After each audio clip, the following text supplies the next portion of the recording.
अर्नव और आर्यन पापा से पैसे लेकर बाजार की तरफ जा रहे थे क्योंकि उन्हें 15 अगस्त के अवसर पे देश का झंडा खरीदना था। वे आपस में बात करते हुए खुशी खुशी दुकान की तरफ जा रहे थे। इस 15 अगस्त को तो हमारा घर सबसे अच्छा दिखेगा। तभी अर्नव और आर्यन की नजर एक लड़के पे पड़ती है जो देखने में भिखारी सा लग रहा था, परंतु वह भिखारी नहीं था। वह बाल मजदूर था और गाड़ी की दुकान पर काम करता था। काम करके वह तेजी से भागा जा रहा था। चलो इसका पीछा करते हैं, देखते हैं ये कहाँ जा रहा है। उस लड़के के हाथ में काले रंग का एक थैला था जो उसने बड़ी मजबूती से पकड़ा हुआ था। आखिर चलते चलते वह एक झोपड़ी में घुस गया। अर्नव और आर्यन भी उसके पीछे पीछे झोपड़ी के पास आकर रुक गए और उस लड़के के बाहर आने का इंतजार करने लगे। इतने में ही झोपड़ी के अंदर से कुछ आवाजें आने लगी। माँ देख मैं क्या लाया हूँ। देख, तेरी बहन भूखी बीमार पड़ी है, जो कुछ लाया है उसे दे दे। नहीं माँ, इसमें खाना नहीं है। उफ, क्या तुम्हें दिन भर काम करके इतने पैसे भी नहीं मिले कि हम एक वक्त का खाना खा सकें? उस लड़के ने थैले से कुछ झंडे निकाले और माँ की तरफ बढ़ाया। अब ये बेकार रंगीले कागज क्यों उठा लाया? हमारे किस काम के?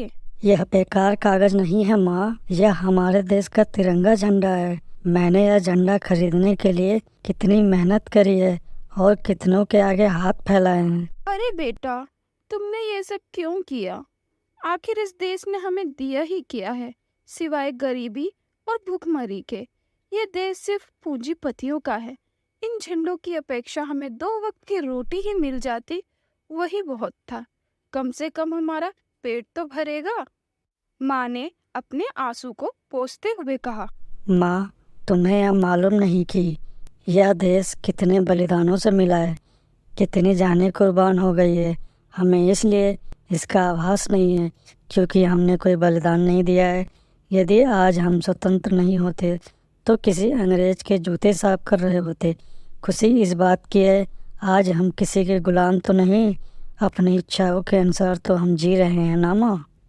उस लड़की की बात सुनकर उसकी माँ सिर झुकाकर बैठी थी। अर्नव और आर्यन ये सब देख रहे थे। उनकी आंखों में आंसू छलकने लगे। आज उन्हें असली आजादी का मतलब समझ में आया। सिर्फ झंडे से घर सजाकर असली आजादी नहीं मिलती, बल्कि किसी की मदद कर कर ही वास्तविक आजादी मिलती है। और दोनों ने उस पैसे से खाना खरीदा और उस लड़के के घर की तरफ चल दिए कि मन में एक ही बात घूम रही थी कि हम उस दिए की रक्षा करना भूल गए हैं, जिस दिए को हमारे वीरों ने तेज आंधियों में बुझने नहीं दिया था। आज उन्हें असली खुशी 15 अगस्त मनाते हुए हो रही थी।